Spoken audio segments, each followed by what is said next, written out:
I alluded to it a second ago, but it is very advantageous to be following me this time of year on Instagram and on X, formerly Twitter, now it's X, at JD Piquel, because I like to hear from y'all and like to involve y'all into this show as much as humanly possible. And a segment we've done here a couple of times, and we've done the last week now into the college football season. What's the headline going to be when the dust settles on week 2? Like, what are we going to be talking about once we wrap up that beautiful thing that is a fall Saturday and we start kind of picking up the pieces and looking at week 3?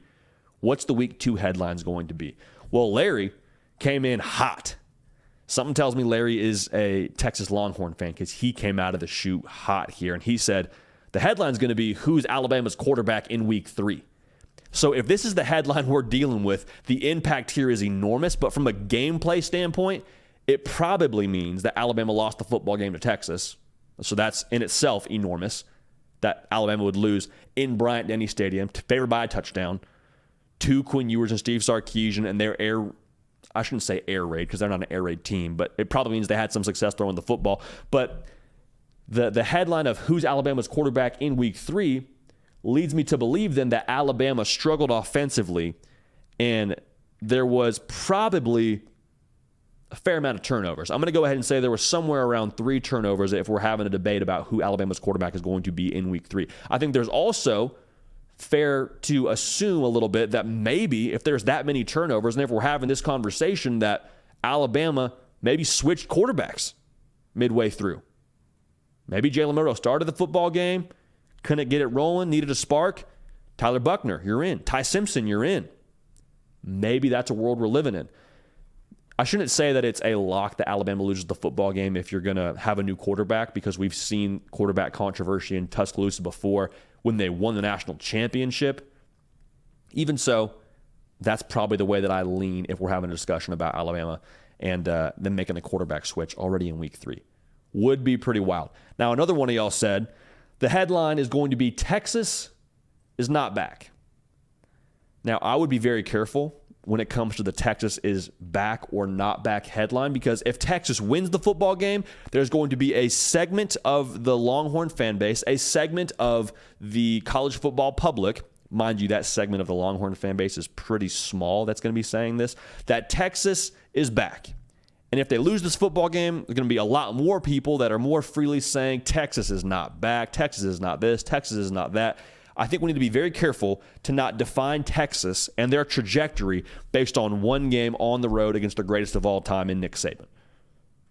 I understand that it is trendy and I think it's catchy and clicky and all that. Like, we get accused of being kind of cliquish sometimes on this show and having clickbait or whatever. Like, I promise you, the easiest thing to get clicks after this week will be to comment on Texas being back or not back. We're not going to do that. We're not defining Texas as back or not back because of what happened in Tuscaloosa, Alabama.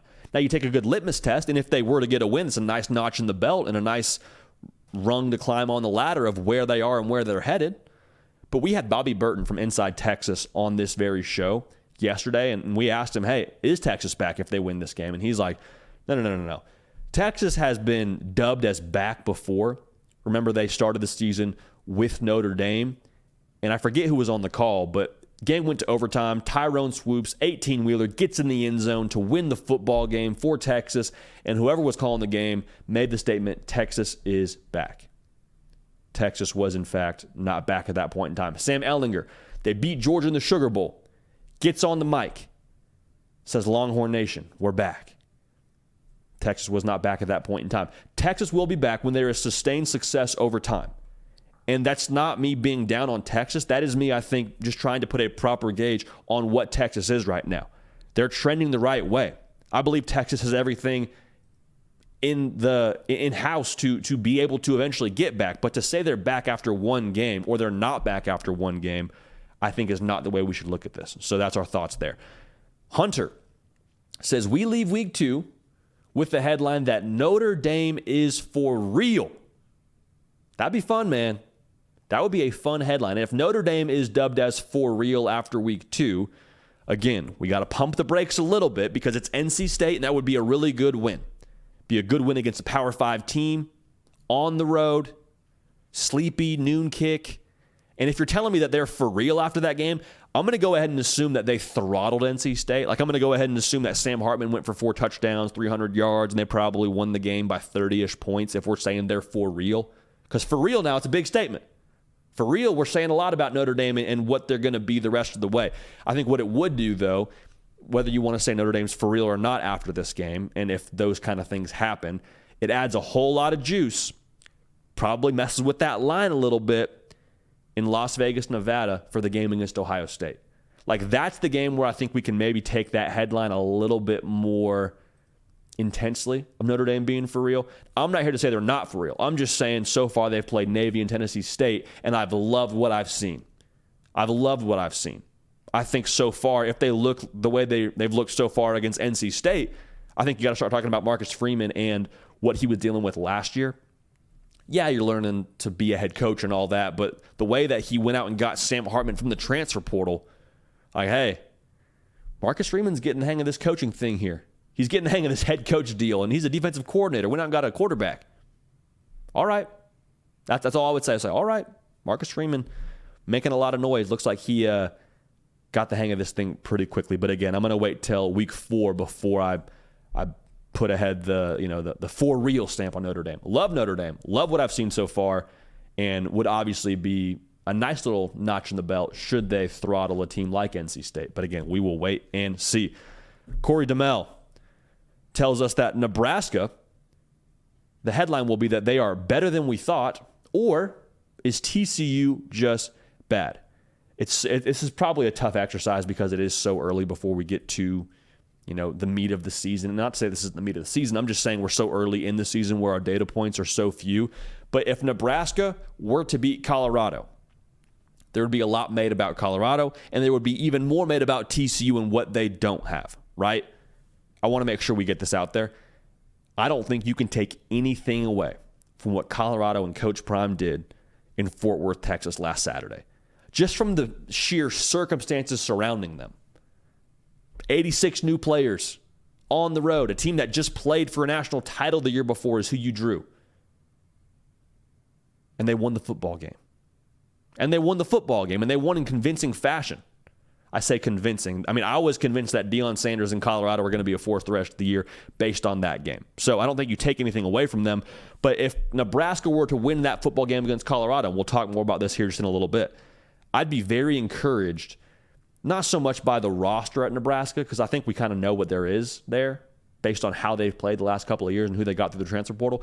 I would be encouraged by Matt Rule being able to hit the refresh button for this team heading into an enormous spot. Because last week we all saw it. It was heartbreaking, man. It was heartbreaking. They could have easily beat Minnesota.